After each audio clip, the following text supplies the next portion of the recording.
আসসালামু আলাইকুম দর্শক বন্ধুরা, আপনারা দেখতে পাচ্ছেন আমি একটি ক্ষেতে এখন স্প্রে করছি। তো এই ক্ষেতটা আমার বেগুন ক্ষেত, যেই ক্ষেত থেকে আমি খুব আলহামদুলিল্লাহ খুব ভালো লাভবান হয়েছি এবং এই ক্ষেতের বেগুনগুলো কিন্তু আমি রমজান মাসে খুব ভালো একটা দামে বিক্রি করেছি।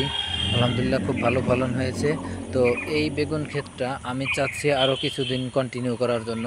তো ক্ষেতের গাছগুলো একটু হেলে গিয়েছে ঝড়ের কারণে।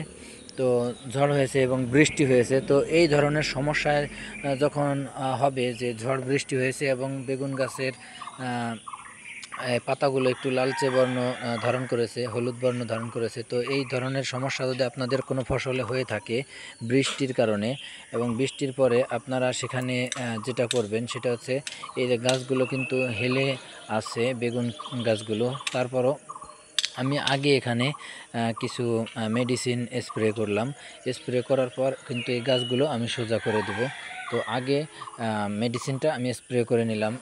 তো এখানে আমি যেটা স্প্রে করেছি সেটা হচ্ছে ইয়ন কোম্পানির কারিশমা। তো এই কারিশমা স্প্রে করেছি, সাথে মিমপেক্স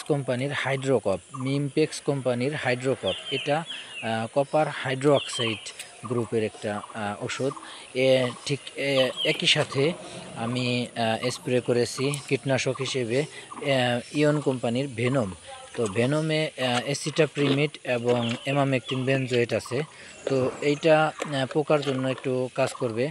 আর বিশেষ করে সাদা মাছির জন্য একটু সমস্যা বেশি সবজির ক্ষেত্রে। তো এই সবজির সাদা মাছির জন্য আমি দেখলাম যে আসলে সাদা মাছির আক্রমণটা একটু কমেছে বৃষ্টির কারণে। বৃষ্টিতে অনেক পোকা মরে গিয়েছে বা নষ্ট হয়ে গিয়েছে।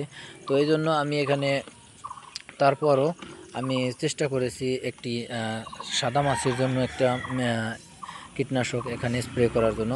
তো একই সাথে একই ড্রামে আমি দিয়েছি ইয়ন কোম্পানির ভিস্তার। তো এইটা দিয়ে একসাথে আমি স্প্রে করেছি। তো আপনারা আপনাদের ফসলে যাদের সাদা মাছির আক্রমণ নেই, তারা শুধু ভেনম কীটনাশকটা দিয়ে কিন্তু আপনারা স্প্রে করতে পারবেন। তবে সেই ক্ষেত্রে আপনারা অবশ্যই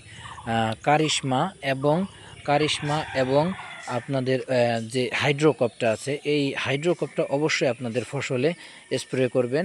সাথে ভালো কোম্পানির যে কোনো একটা কোম্পানির কীটনাশক আপনারা স্প্রে করবেন।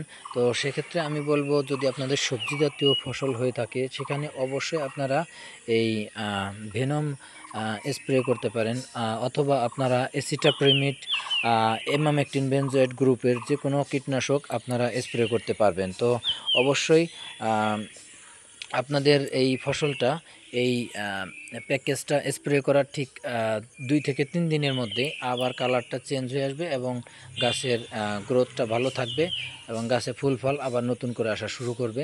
তো ফসলের জন্য এরকম আরও সুন্দর সুন্দর ভিডিও এবং গুরুত্বপূর্ণ ভিডিও পেতে অবশ্যই আমার চ্যানেলের সাথেই থাকবেন। আর যদি কোনো প্রশ্ন থাকে তাহলে অবশ্যই করবেন। ঠিক আছে? তো ধন্যবাদ, আজকে এ পর্যন্তই। ভালো থাকবেন, সুস্থ থাকবেন। আর কৃষক ভাইদের জন্য অবশ্যই অনেক বেশি শুভকামনা রইল।